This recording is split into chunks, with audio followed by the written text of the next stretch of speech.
ẹ kú dédé àsìkò yìí gbogbo ibi tí ẹ ti ń gbọ́ mi, ẹ jẹ́ kí a gbàdúrà ayérayé nínú àwọn ọ̀run. Adúpẹ́ fún àánú àti ojú rere tí a rí gbà, adúpẹ́ fún oore ọ̀fẹ́ yín nínú ayé wa, oore ọ̀fẹ́ tí ó pa wá mọ́ tó jẹ́ kí a rí ọjọ́ ẹtì tí ó kẹ́yìn nínú oṣù keje, oṣù àṣepé yìí. Ògo ni fún orúkọ yín. Ọlọ́run wa gbàdúrà wípé ọ̀rọ̀ náà tí a ò gbéyẹ̀wò lénìí bó bá gbé tí ọ̀tún wa wọlé kó má gba tòsì jáde, àti oore ọ̀fẹ́ láti máa wá yín ní ìgbà gbogbo, níbi gbogbo àti ní gbogbo àsìkò gbogbo. Ẹ̀yin Olúwa yóò yọ̀ǹda fún wa ní orúkọ Jésù. Ọ̀rọ̀ ìní kò sì ní lòdì sí wa ní ọjọ́ ìdájọ́, tó tí a gbàdúrà lórúkọ Jésù Olúwa wa. Àmín àmín ní orúkọ Jésù. Ìwé ọ̀run ṣíṣí tí a ti ọwọ́ olùṣọ́ àgùntàn Enoch Adeboye kọ, ẹni ọjọ́ ẹtì ọjọ́ kejìdínlọ́gbọ̀n oṣù keje, ẹni ọjọ́ ẹtì ọjọ́ kejìdínlọ́gbọ̀n oṣù keje. Àkòrí tí a ó gbéyẹ̀wò sọ pé àwọn tí wọ́n ń wá Olúwa apá kejì, àwọn tí wọ́n ń wá Olúwa apá kejì. Àkọ́sórí wa ni a mú nínú ìwé Hébérù orí ìkọkànlá ẹsẹ̀ ìkẹfà. Ìwé Hébérù orí ìkọkànlá ẹsẹ̀ ìkẹfà tí ó kà báyìí pé ṣùgbọ́n láìsí ìgbàgbọ́ kò ṣeé ṣe láti wù, nítorí ẹni tí ó bá tọ Ọlọ́run wá kò lè ṣàìgbàgbọ́ pé ó ń bẹ o, àti pé òun ni olùṣẹ̀san fún àwọn tí ó fi ara balẹ̀ wá. Nígbà tí a mú bíbélì kíkà wá nínú ìwé Jòhánù orí ìkejìlá ẹsẹ̀ ogún dé ẹsẹ̀ ìkejìlélógún, ìwé Jòhánù orí ìkejìlá ẹsẹ̀ ogún títí dé ẹsẹ̀ ìkejìlélógún tí ó kà báyìí pé àwọn Hélénì kan sì wà nínú àwọn tí ó gòkè wá láti sìn nínú àjọ. Àwọn wọ̀nyí ni ó tọ̀ Fílípì wá, ẹni tí í ṣe ará Bẹ́sáídà àti Gálílì. Wọ́n sì béèrè lọ́wọ́ rẹ̀ wípé, alàgbà, àwa fẹ́ rí Jésù. Fílípì wá, ó sì sọ fún Áńdérù àti Fílípì wá, wọ́n sì sọ fún Jésù. Kí Olúwa kó bùkún kíkà àti gbígbọ́ ọ̀rọ̀ rẹ̀ ní orúkọ Jésù wa láàyè. Ẹ wá tẹ́tí bẹ̀lẹ̀ jẹ́ láti gbọ́ ohun tí olùṣọ́ àgùntàn Enoch Adeboye ní fún wa ní èní ọjọ́ ẹtì.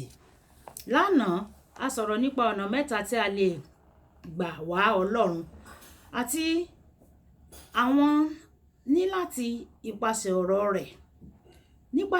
rẹ̀ pẹ̀lú gbogbo nǹkan, gbogbo ọkàn wa àti ṣíṣe ìfẹ́ rẹ̀. Lónìí a ó tẹ̀síwájú láti wò bí a ṣe lè wá Ọlọ́run àti àwọn ìbùkún tó máa tẹ̀lé àwọn tó bá wá. A lè wá Ọlọ́run bí ó ti tọ́, tí a ó sì rí i nípa ìgbàgbọ́. Ìwé Hébérù orí ìkọkànlá ẹsẹ̀ ìkẹfà sọ pé ṣùgbọ́n láìsí ìgbàgbọ́ kò ṣeé ṣe láti wù ọ́, nítorí ẹni tí ó bá tọ Ọlọ́run wá kò lè ṣàìgbàgbọ́ pé ó ń bẹ o, àti pé òun ni olùṣẹ̀san fún àwọn tí ó bá fara balẹ̀ wá. Ó pè fún ìgbàgbọ́ láti rí Ọlọ́run, nítorí ẹ̀mí ni, kò ṣeé rí pẹ̀lú ojú lásán. A sì lè sìn tọkàntọkàn nìkan nínú ẹ̀mí àti òtítọ́. Ìwé Jòhánù orí ìkẹrin ẹsẹ̀ ìkẹtàléníogún. Bíbélì sọ ohun kan tó ṣe gbòógì nípa ayé àwọn ọmọ Ísírẹ́lì. Ó fi ọ̀nà ẹ̀ hàn fún Mósè o, iṣẹ́ rẹ̀ hàn fún àwọn ọmọ Ísírẹ́lì. Ìwé orin Dáfídì orí ìkẹtàléníọgọ́rùn-ún ẹsẹ̀ ìkeje. Ìtumọ̀ èyí ni pé nígbà tí Mósè mọ ọ̀nà Ọlọ́run, àwọn ọmọ Ísírẹ́lì tẹ̀lé e nípasẹ̀ àwọn iṣẹ́ ìyanu tí wọ́n rí tí Ọlọ́run ṣe. Nítorí náà Mósè jinlẹ̀ nínú Ọlọ́run, ṣùgbọ́n àwọn ọmọ Ísírẹ́lì kò jinlẹ̀. A sì tì wọ́n síbí àti síbẹ̀ yẹn láti ipasẹ̀ àwọn ìlàkọjá wọn lójú ọ̀nà sí ilẹ̀ ìlérí.